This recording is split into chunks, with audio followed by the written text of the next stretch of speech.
family diseases, family addiction, mental health, all things we'll talk about today live. Restoring hope, open my heart to sing, taking the darkness inside, revealing your light, restoring hope, open my eyes to see the world through different eyes, revealing your light, restoring hope.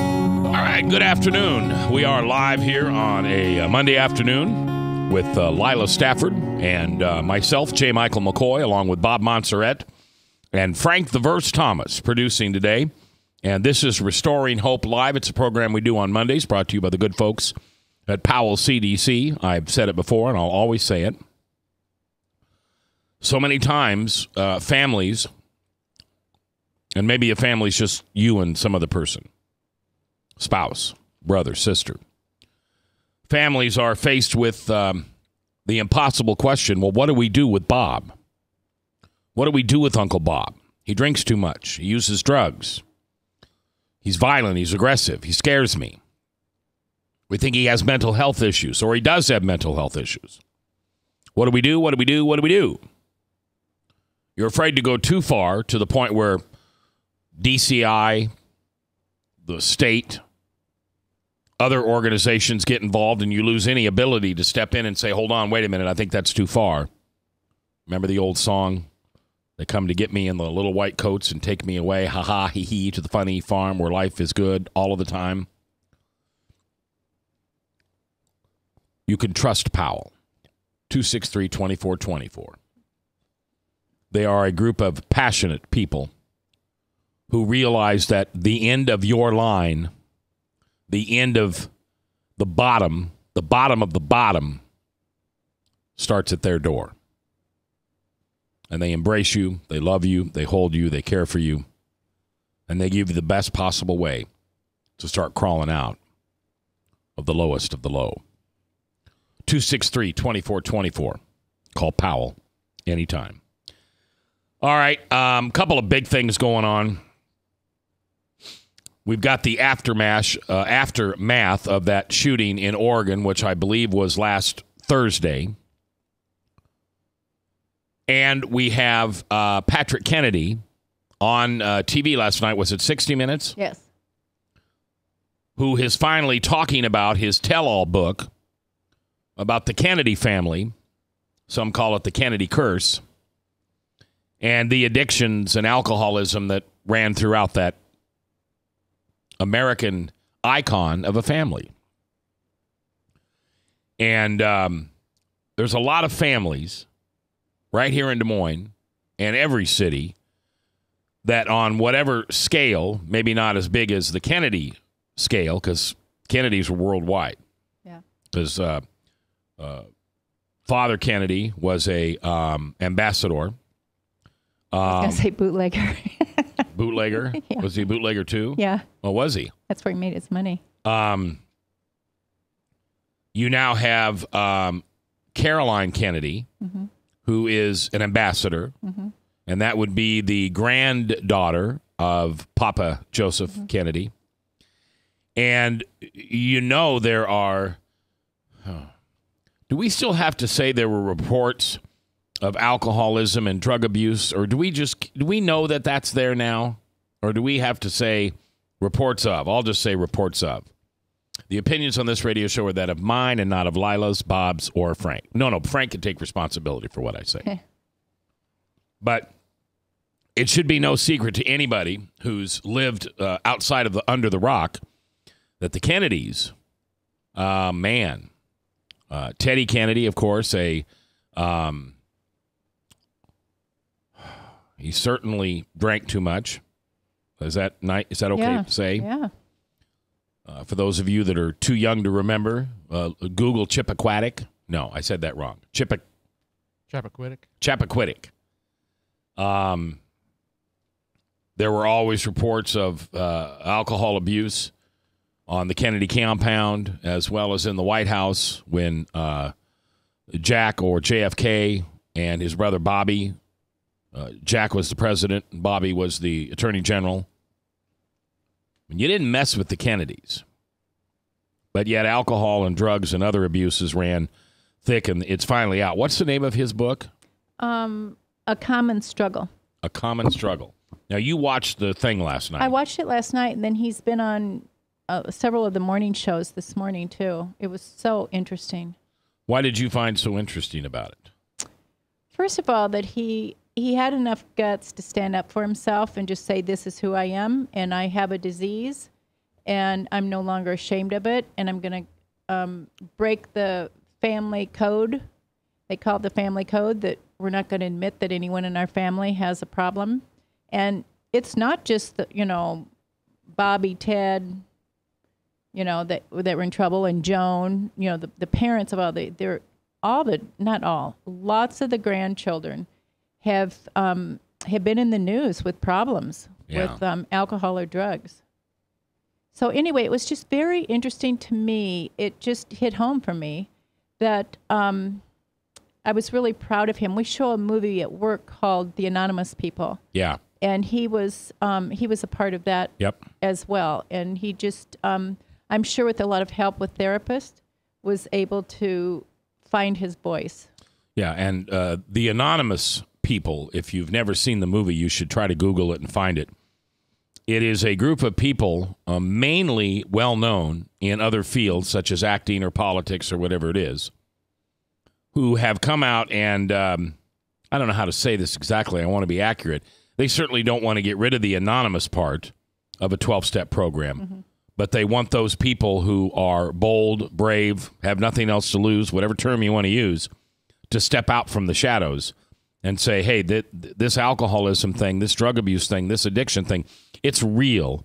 And maybe you think I'm a Hollywood hottie or a movie star or a big singer or a politician with a long history from a great family, as in the case of Patrick Kennedy. But they want him to step out from those shadows and say, if I can do it, you can do it. Well, and when you meet people, instead of saying, hey, I'm Lila and I'm an alcoholic, you would say, hey, I'm Lila and I'm in long-term recovery. And what that looks like is, I've been sober for 29 years and I've accomplished a lot in that 29 years. And then you can go on and tell people what you've accomplished, because people's perception of an alcoholic is somebody thrown up in the gutter and staying there. Do you think it still is? Yes. Okay. With certain people. You work with people from age, 16 and above? Yes. And the 16-year-olds still think that's who they are? Well, for a 16 to 20-year-old, all they know are the people that they're running around with. So they don't have that vision necessarily. Yeah. But people that are a little older definitely do. There's a stigma, and if it's carried down through generations and families, that's the word that's being passed down in their family. And it's a little hard when that's what's been going on with the family. And that's the only thing they've ever known. Right. Is for them to think that's unusual. There's so much shame and guilt associated with it. They don't want other people to know that, so it becomes a family secret. And even when Patrick was talking about this and wrote the book, they showed this morning one of his brothers writing to CBS and saying his recollection of their family is totally different than his.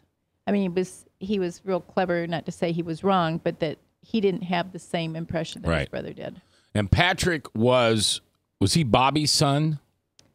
Ted's son. Yes. Okay. So you're now of a grandchild of Joseph. Yes. But there's 2 more generations after that, because Patrick would be my age.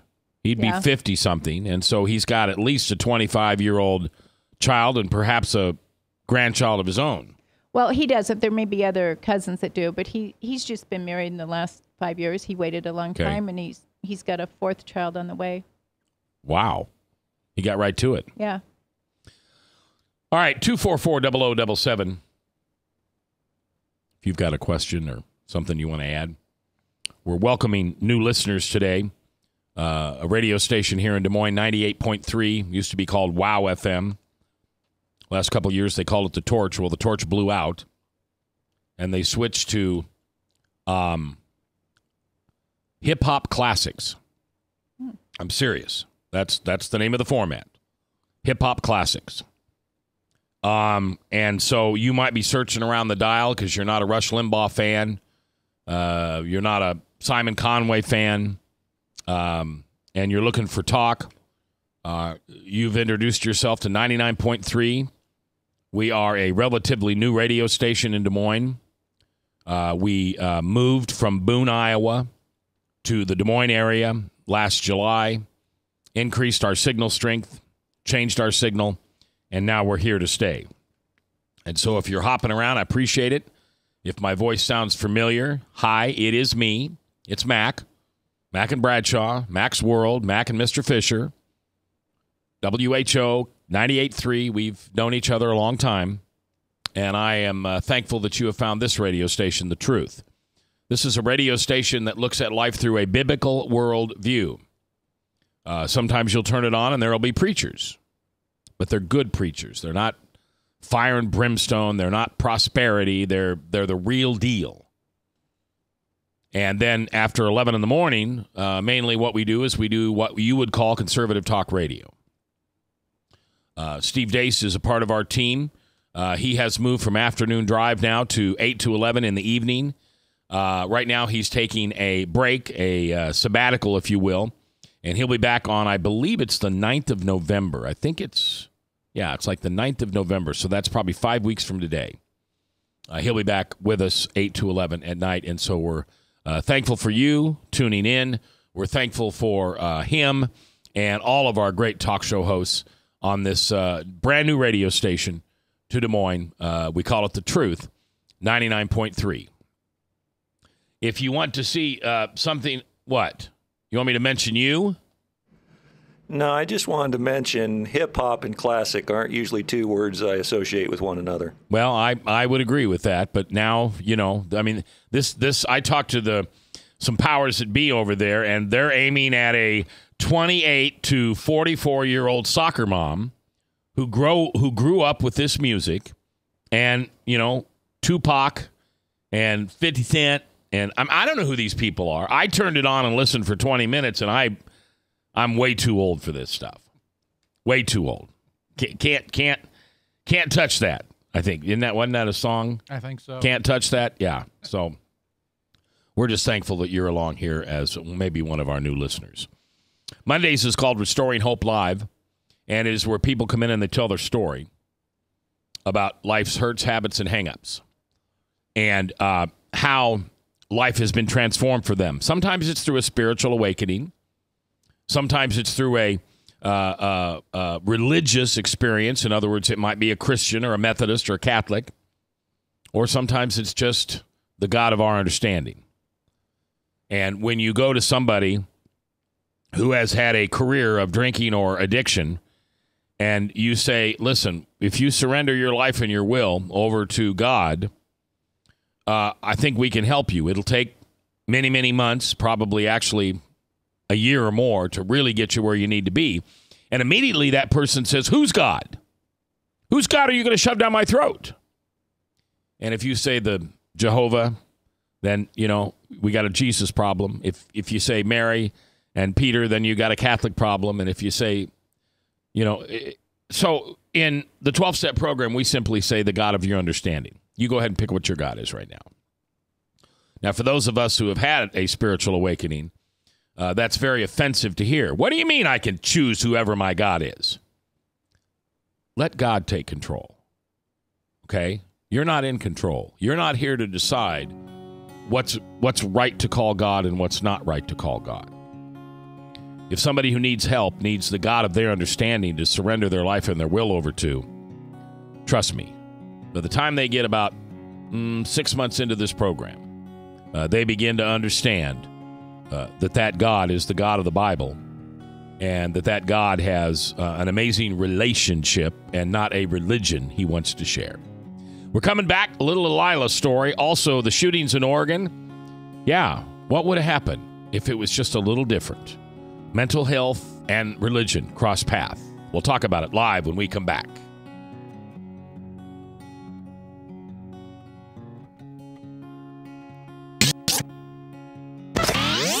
From the RE/MAX Real Estate Concept Studios, this is Webcast One Live. A father who is headed toward another heart attack. A woman who struggles daily with diabetes and her memory. A boy whose headaches keep him out of school. A mother who one morning discovers a lump. A girl whose condition defies diagnosis. You come to us because you need answers, but you also need more. You need understanding of what you're going through. You need comfort. You need to be treated as an individual, not a condition. You need to be included in your own care. You are the point of everything we do. That's why we're changing to Unity Point Health. It's a model of care that will help us work better together, where the physician who knows you best takes the lead, coordinating your care through every step, from the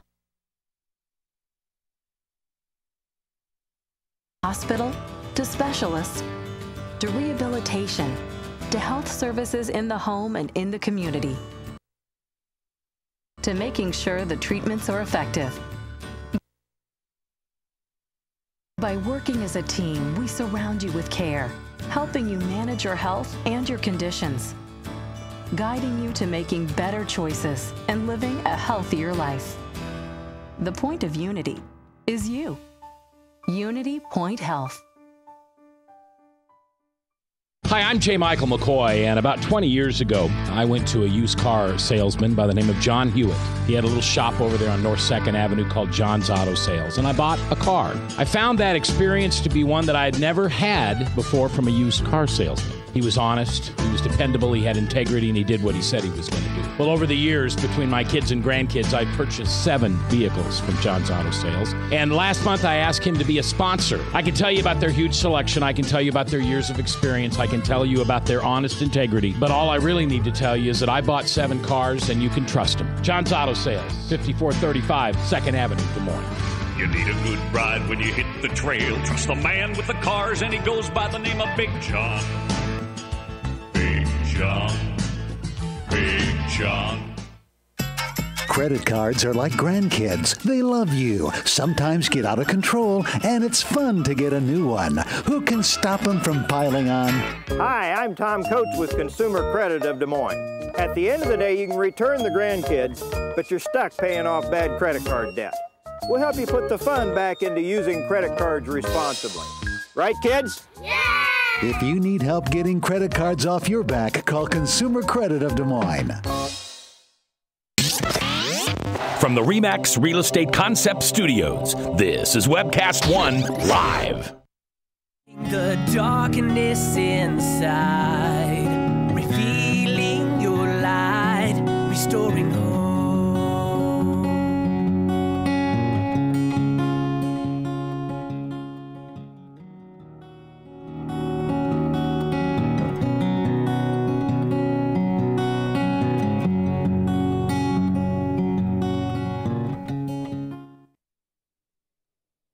Good afternoon. Sorry, I wasn't paying attention.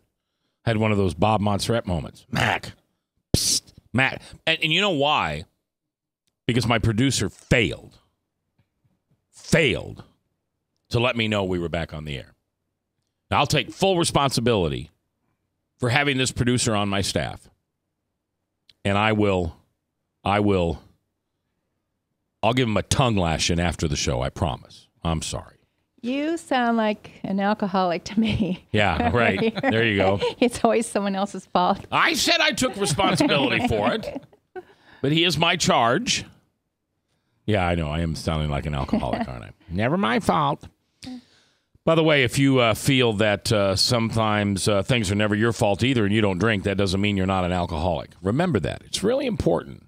Alcoholic behavior continues long after alcohol is entered into your body.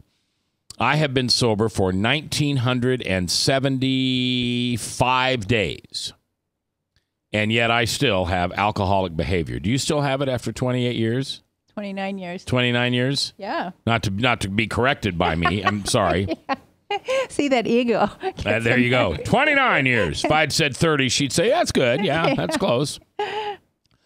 All right. So just on another note, a lot of the a lot of the swirl around any addiction is the mental health issue. Mm-hmm. And I don't know if we're in a day and age in which mental health and its issues are finally maturing, or whether it did mature in the 70s and 80s as it got into, being covered by most insurances. Mm-hmm. And you now have mental health professionals. You don't just have shrinks or counselors. You have people that practice in all different kinds of areas, trauma therapy, simple mental disorder, not different than mental health. Disorder and health are two different things. They're not completely opposite, but they are not the same. Because now the new big deal is with the gunfight, the fight to get guns. That we've got to do something to stop mentally ill people from getting guns. And that was the president's tirade. Did you hear his tirade? Right. I mean, he scolded himself and America for not taking care of this problem. And yet when the truth came out that what the shooter was actually doing was killing Christians, he would say to you, "Are you a Christian?" If you said yes, he shot you in the head. And if you said, "No, I'm not," he'd shoot you in a limb. And but that's a mental health problem. I mean, he may hate Christians for some reason, but to get to that point where you're killing somebody is a mental health problem. Your brain is not working correctly. So what I hear you saying is, can I challenge you on this, or can I just leave it sit? I don't care. Well, I don't want to put you in a bad light. I really don't. I mean, I love you. I don't want to do that. I'll defend her. Well, you might have to defend me.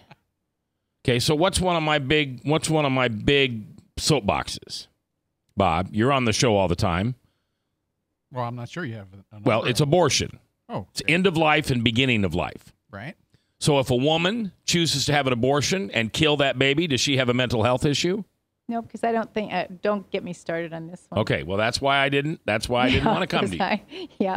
Because I disagree with you that someone who takes another life. I don't think a lot of people are thinking of it as taking a life before it's a certain age in your body. I know that's true. That people feel that way. Yeah. Well, I understand that I understand that people will make whatever excuse they can come up with to justify their actions. But, if a man, let's take my wife and I, and we're 95 years old, and you can only imagine what our health industry is going to be in 40 years. Just imagine. If my wife was, and I'll be the bad guy here, it'd be easy with her not in the room for me to be the one that was killed. But if my wife and I were in this place where we couldn't get medical attention, we were too old to get any surgeries or anything, and my wife gave me permission to say, please end my life and then come join me and we'll be in heaven together, I would not tell you that I had a mental health issue if I did that. But does that still apply where you're coming from?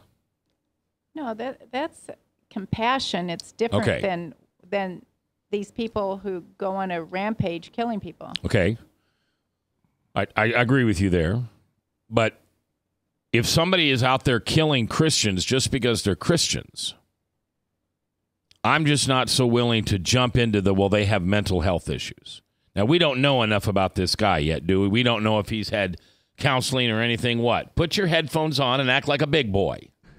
I just wonder what Obama's response would have been if somebody would have walked in a mosque and asked their religion and dropped everybody that said said Muslim. Do you think the response would have not been attacking guns first and foremost, but the hate and intolerance of the bad guy? Yeah, I'm afraid to tell you that the response would have very, very much disappointed those of us who have a biblical worldview. I have no doubt. And Obama could go a long ways in this country if he were to come out and show that very same compassion for these victims, these 10 victims of this shooting rampage. But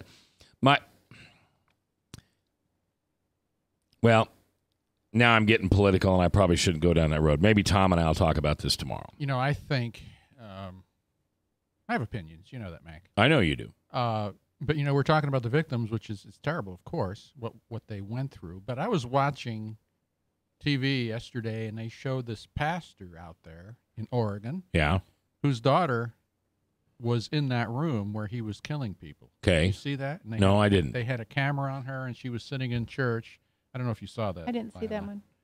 But she, I was looking at her, and the reason that she survived, according to the media, was that she was laying down next to the 19-year-old that was shot, and his blood came down and was soaking her. And so she was covered with his blood. And they believe that's the reason why she survived, was because he just assumed she was dead with all the blood that was there. Now, she survived. Now, what do you think about her and her mental health? And the fact that she's a believer, she's a Christian, and she went through all of that and just escaped death by playing dead, and listened to these people and saw these people die, and all the others that were wounded that went through that. And I really haven't heard a single media person mention the people that survived that were in that room and what they're going through. Yeah, and would it be fair, because you're an expert on this, would it be fair to add to that and the mental health issues they're going to have to deal with? Absolutely. After this trauma. Absolutely, because that's the type of work I do. Yeah. I deal with people that go through traumatic events like that and deal with their stress and their critical incident stress. Yeah. And so those are the people that will go through the rest of their life trying to put this all together, trying to normalize their thoughts and their feelings. And it's going to take a long time, if ever. What would you say to someone who has experienced a traumatic situation such as this? What does your training say to tell those people to do to minimize or get rid of the trauma? Well, the one thing that we normally do for these people, especially the people that were in the classroom, as a group, we would do a critical incident stress debriefing for those people. So we would have them all together in the room, just them that were there, nobody else, no spectators, no parents, none of that. And then we would go through a process of finding out exactly what they experienced, because a lot of times they don't want to tell you the pain and the agony and everything that they experience. They don't want to say it. They hold it in. Yeah. And when you hold in traumatic experiences, that's when it tears you apart from inside. So the first thing you got to do is really let it out, get it out, and understand that you're not the only one that feels like they're going out of their mind. Bob Montserrat, the Cat in the Hat, former DCI agent for 35 and a half years, and now my co-host on the show, Lila Stafford, on staff at Powell CDC, 29 years sober.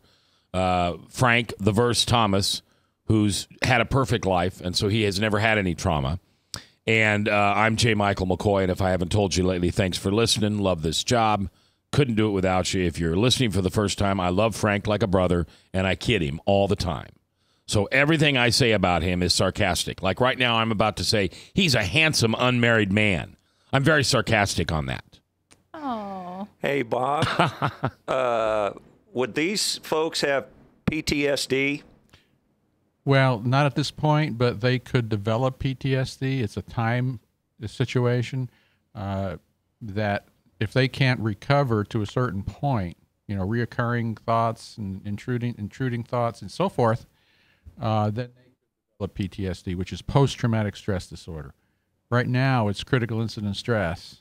And so if you have an early intervention, you can help prevent it from going to PTSD. But it's a big deal. And the thing is, there are people that are very insensitive that'll go and see somebody like that and say, it's been 3 weeks. You ought to be over this by now. Yeah. And those are people that have no understanding of trauma that people experience. Yeah. And how it impacts people because they've never been through it. So those that have never been through it are insensitive to the people that are going through it. Mm-hmm. See, this is where I would like you, and I would encourage anyone listening to go to your church and ask if they have the inner, like inside outside, inner healing sessions. And Bob, I specifically would like to see you do one of these because I think afterwards you'd come to me and say, that's what I do when I help people who have been in these critical traumatic incidents, except we do it through a biblical worldview and you probably do it more secular. Probably not completely secular, but somewhat. Well, to a certain point, but there are many people out there that'll have spiritual questions. Because especially this group that have a bunch of Christians, they're going to have No, the Christians are dead. He shot all the Christians. Well, some probably lied. Yeah. I'm just saying. Yeah. To save themselves, of course. But so, yeah, there are many different systems out there that people can use to help others. But those are the people, and then the families that have lost loved ones in this shooting. A lot of times people will not talk to them, or they avoid the subject of that loved one that has just been killed and as years go by, you know what? Those families don't want their loved one to be forgotten. Mm-hmm. And I've learned that too through talking to people. So I'd go back after a person lost a loved one to a car crash or whatever the situation, murder. And when I see them, the first thing I would suggest or ask to them is, I've been thinking about you, and I've been thinking about your son, your daughter, and so forth. And you know what? That's what they want to talk about. Yeah. Mm-hmm. Not, you don't want to avoid, well, I don't want to bring up those bad things, so I don't want to talk to these people. So you don't. And the fact is, they want to talk. They want to talk about it. Jill King on Facebook just said, isn't it amazing that this woman saved her life because she was covered in blood, just like covered in Christ's blood. So here's the question when we come back. Faced with the same situation, you're in a room. You've watched 3 of your friends get shot, dead, because each of them answered to the question, are you a Christian? Yes. When it came to you, would you say yes, I'm a Christian? Or would you say no and save your life? That's the question next when we come back live on Restoring Hope.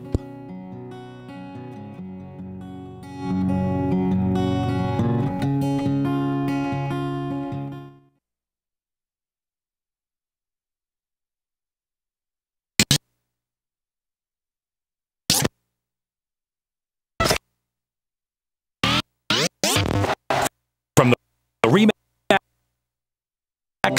Real Estate Concept Studios, this is Webcast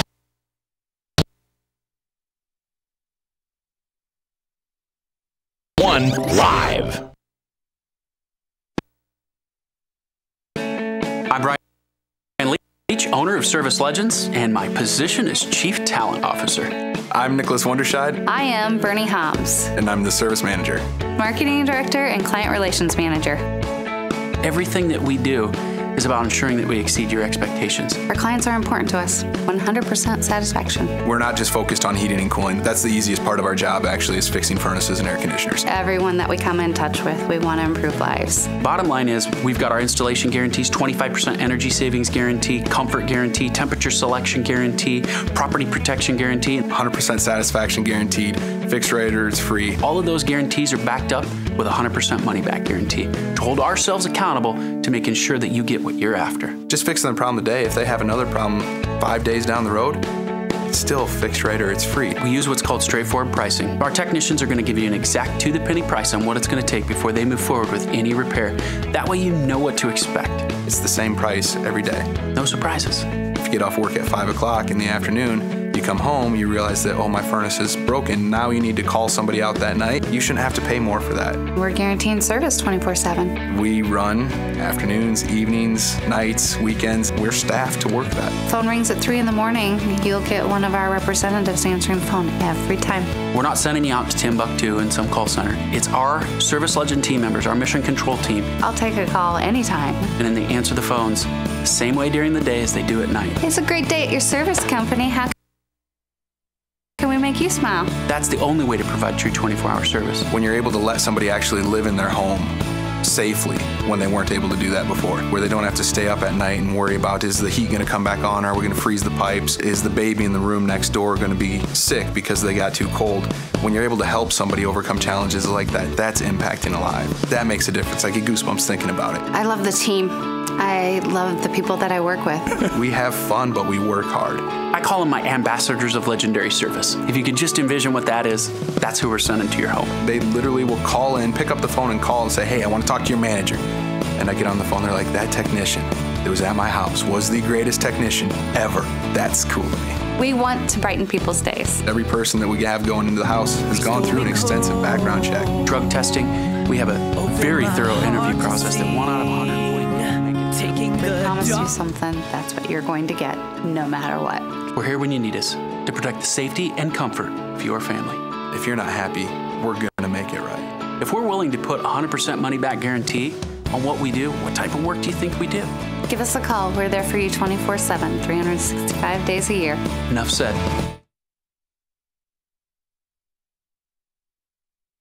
Welcome back. 22 minutes before the top of the hour. Top of the hour, Salem Radio Network News. Reminder, this Wednesday is a very special Testify. A very special Testify. First of all, it's the first time we've ever moved it off of what I call campus, off the home turf. It will not be at a restaurant. It'll be at a place called Crossroads Shooting Gallery. You've heard them advertise on this station. Tom Hudson, the owner, is a born-again Christian, and he's going to share his testimony with us. And also, we're going to have free range time from 11 to noon and then again from 1 to 2. So if you own a weapon, you are welcome to come and shoot it absolutely free. They have guns to rent if you want to come and rent a gun and shoot on the range. And also, we have a really cool room. They have a really cool room that's a video game. And it's hard for me to describe it to you because if I say video game, you get a thing in your mind. You could actually choose like thugs in a back alley, and they're popping out of nowhere, and you're shooting them. And then there's some innocent people. And if you shoot the innocent people, that's bad. That's not good. That's how the police train. Yeah, that's what this is. It's kind of one of those galleries like that. But good witness from Tom. It's a brown bag. Why are we promoting shooting when we're talking about all these people that are dead? Well, because shooting, there's nothing wrong with shooting. Is there something wrong? Are you against the Second Amendment? I'm against guns getting in the wrong hands of mentally ill people. I agree. So it's not the guns problem. It's us somehow getting to the mentally ill people and finding out how do we tag them. And see, I'm scared to death of that. So if I am a 17-year-old kid and I go to the teacher or I go to the counselor and I say, I'm depressed. So they write it in the file, and we know depression is a big major cause of mental illness and mental issues. So now does that kid all of a sudden, is he tagged that way? That's the thing I fear. No, he's got to have a diagnosis from someone other than a school nurse. Okay. I mean, just because I say I'm depressed doesn't mean I have the diagnosis of depression. So do we, and I don't know the answers to this, Lila. I'm glad you bring it up. I really am. So then do we have mandatory psychological testing for everyone who applies for a license with a gun? Because you can't buy a gun unless you have a license to buy it. We have gotten to the point in this country, right or wrong, that you just simply can't come in and buy a gun. That was the case 30 years ago. People against gun rights have got the laws changed to that far. What I fear coming now is if I want to buy a gun, I've got to go to a counselor and have a mental evaluation. Well, all the police go through a lot of psychological evaluations. The police do. But that's their job. I just want to own a gun to help protect my wife and family in case somebody decides to mug us. I would just assume that everybody that had a gun have be cleared of any mental illness. But do you think any alcoholic could be cleared to own a gun? Yeah, I don't have depression or anxiety, and I'm not bipolar. So yeah, I could. Okay. So depression, anxiety. See, unless if you're caught. I mean, that's if you're evaluated. But I mean, there's and anyway. Well, what Lila's talking about is the right way to do it. If you want to buy a gun, you have to be analyzed psychologically. But we have really put a huge dent in the Second Amendment then. We have taken mental illness to a brand new height in this country. Yeah, we need to. But only for guns? What about driving a car?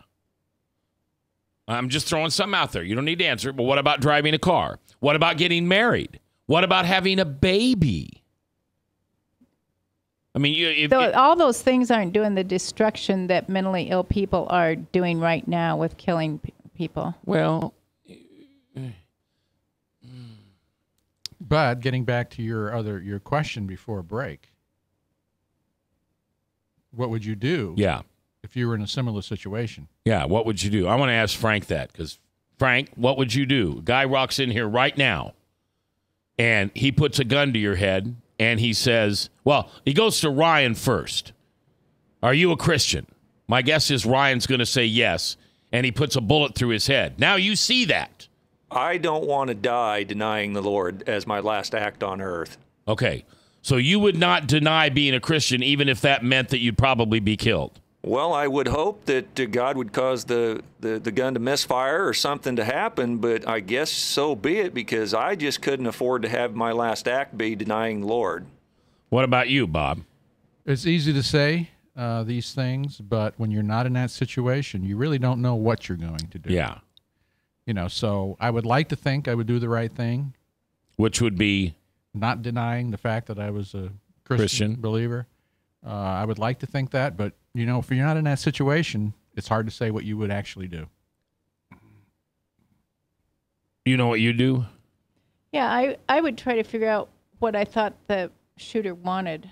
Yeah. Or what he was needing, and then have my answer appropriate for that, because I can tell everybody on earth when I'm not under that pressure that I'm Christian. Yeah. But I don't have to. Why do I have to do it for that guy? Yeah. See, I understand where Frank is coming from, but I think I lean more your way. Jesus is going to know that I'm a Christian, and denying him is not going to take that away. But it is going to save my life. Now, I would also agree with Frank. I think the guilt and shame of that on me would be really heavy. I would need some heavy theological counseling. What about the martyrs? What about the martyrs who were burned at the stake and quartered by wild animals, thrown to the gladiators, and what about those individuals? I mean, they could have copped out and made a plea and said, "Hey, I'm not whatever. Let me go." But they stood their faith, irregardless of their fate. Well, that's happening today too in Middle East. Yeah, with ISIS. Yeah, but what if?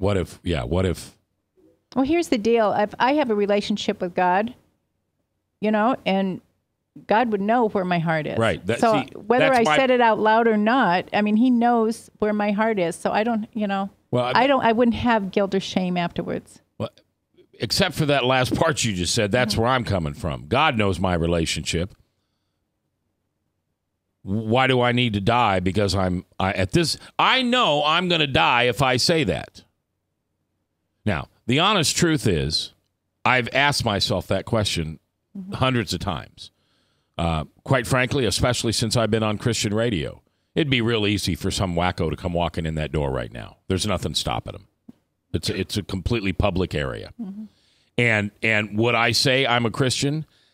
I would. I would. I say that now, like you, Bob. I don't know if he just took out Frank and he just took out Ryan and he takes out Lila. Well, no, Lila wouldn't get taken out. Takes you out.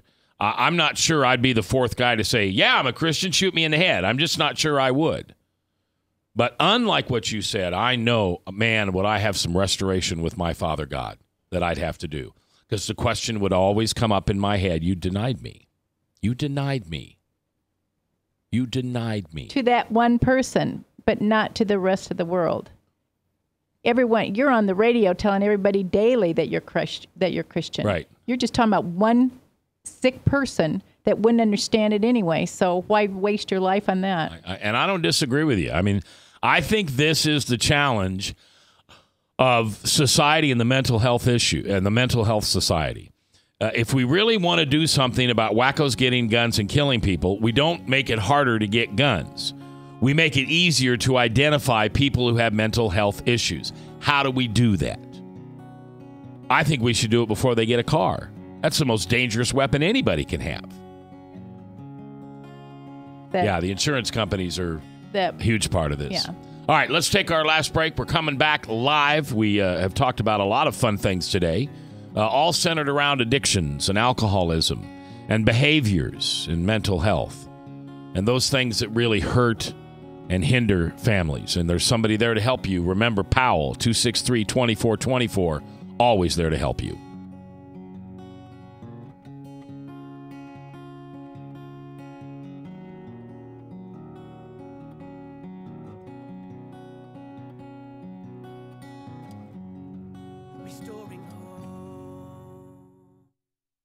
Woman who struggles daily with diabetes and her memory.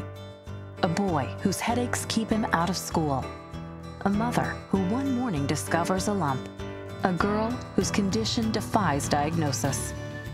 You come to us because you need answers, but you also need more. You need understanding of what you're going through. You need comfort. You need to be treated as an individual, not a condition. You need to be included in your own care. You are the point of everything we do. That's why we're changing to Unity Point Health. It's a model of care that will help us work better together, where the physician who knows you best takes the lead, coordinating your care through every step, from the hospital to specialists to rehabilitation to health services in the home and in the community, to making sure the treatments are effective. By working as a team, we surround you with care, helping you manage your health and your conditions, guiding you to making better choices and living a healthier life.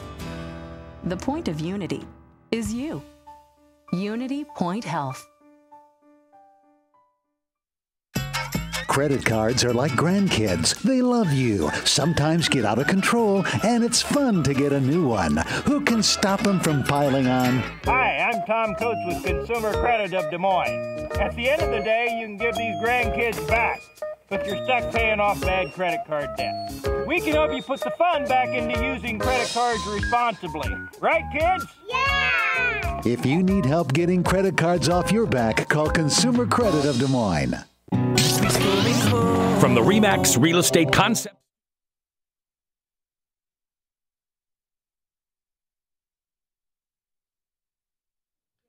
List of all the other things.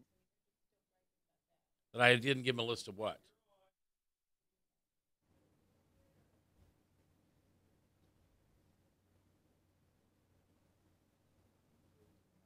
Hello. All right, we're back on here, 99.3 The Truth. The 5th day of October. You may be listening to this on a best of down the line, and it'll be a different date. And we appreciate you taking the time to listen. Coming up next, Salem Radio Network News. We update the news every hour from the Salem Radio Network News.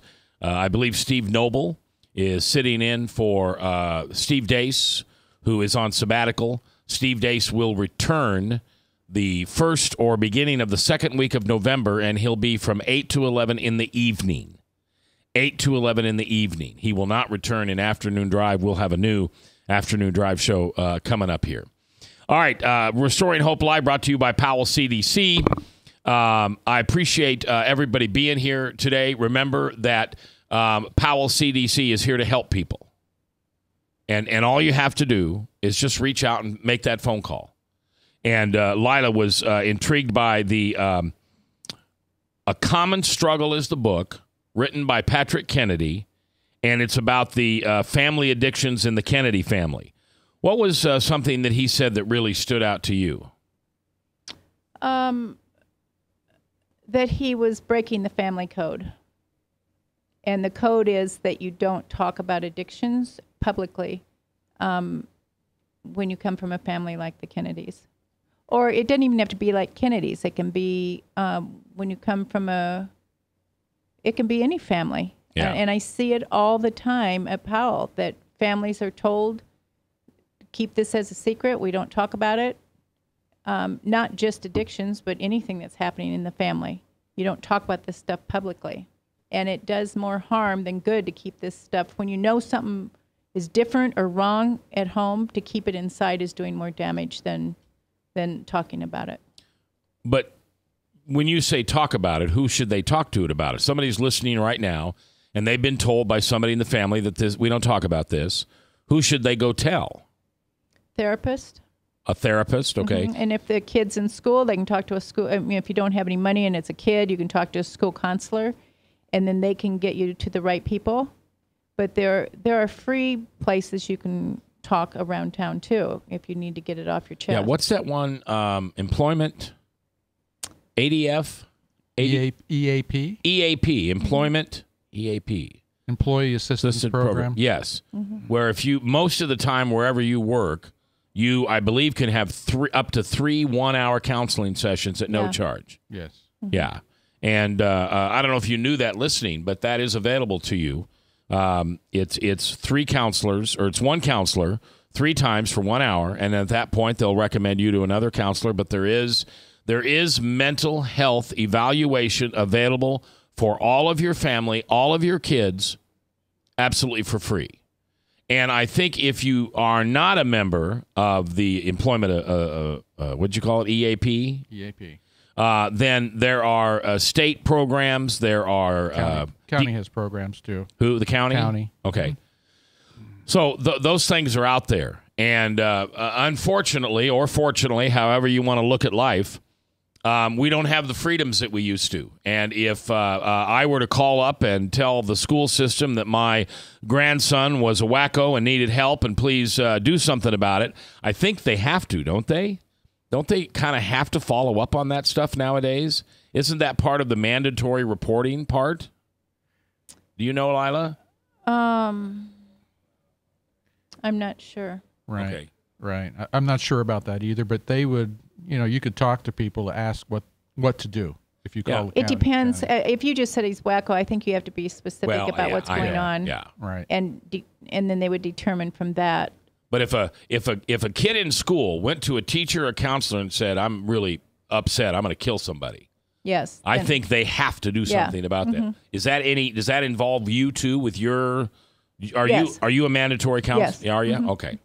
So there's a lot of programs like that out there that can really help people, and those people that need the help are probably what I'm hearing from you are probably the ones that are silent, sitting in the dark because they've been told, they've been guilted and shamed. That they were not willing to, they were told they couldn't come out and talk about this. Well, no one wants to be disloyal to your family, and that's what it feels like when you're out there. It's hard enough to admit that you're alcoholic yourself or you're an addict, and then for the family to put shame on you as well, that now it's shame in the whole family, it's really hard to break through those barriers. Yeah. Because you're not just talking about yourself, you're talking about this black sheep in the family or what it does to the name. Yeah, my mom and dad are uncomfortable about, after I got sober, beginning to talk about that. And then, you and I and Bob started the radio show. And so that now it even became more public. But it seems that everything we learn that, and we learn this in our 12-step programs, that our secrets keep us sick. Right. And so if we don't properly tell people, now that doesn't mean you have to do what I do and get on the radio and tell, but you need to seek out counselors so you can unload that. And I imagine that's part of the problem with PSTD. Did I say that right? Post-traumatic stress disorder, PTSD. PTSD, that they hold it in. They don't feel comfortable telling anybody about the horrible experiences for whatever fact that they've been through. Well, in part, yes. And the other part is they just can't get over the situation. It's like a haunting within them. They keep reliving, re-seeing these things, dreaming about it. Right. It's just they just can't shake it. And the other thing that I want people to understand, and I'm anything for a wussified America. I think we ought to all get a little tougher and put our big boy pants on. But the bottom line is that trauma happens to everybody. The question is, how is it dealt with? If a small 3-year-old child is traumatized by something, and mom turns around and engulfs that child in her arms with love and nurturing and holds him tight, less likely to be honored than if the child is traumatized and mom says, "Oh, shut up. Quit your crying." Exactly. I'll just say what I just said. Put your big boy pants on. Mm-hmm. Yeah. Yeah. Well, the traumas are kept in the memory of our cells, and so they can pop up and be triggered later down the line. Yeah, especially as a child, and it definitely affects your adult life. Yeah. All right, well, thank you, two, for being here. We'll see you again next Monday. Lila, bring your notes again, and we'll talk about this. Frank, thanks for producing today. And I'm J. Michael McCoy. If I haven't told you lately, thanks for listening. Love this job. Couldn't do it without you. And we appreciate you taking the time to listen to this program, as all of our programming, right here on The Truth 99.3, a radio station that has social commentary, biblical preaching and teaching from pastors, national pastors, local pastors. No fire and brimstone, no Westboro Baptist, nothing like that. But it is biblical world teaching. Thanks to Powell CDC for their support of this program. And as always, I just say, if there's someone you need to forgive, would you forgive them today, please? Because as you forgive, you shall be forgiven. I'll see you in church.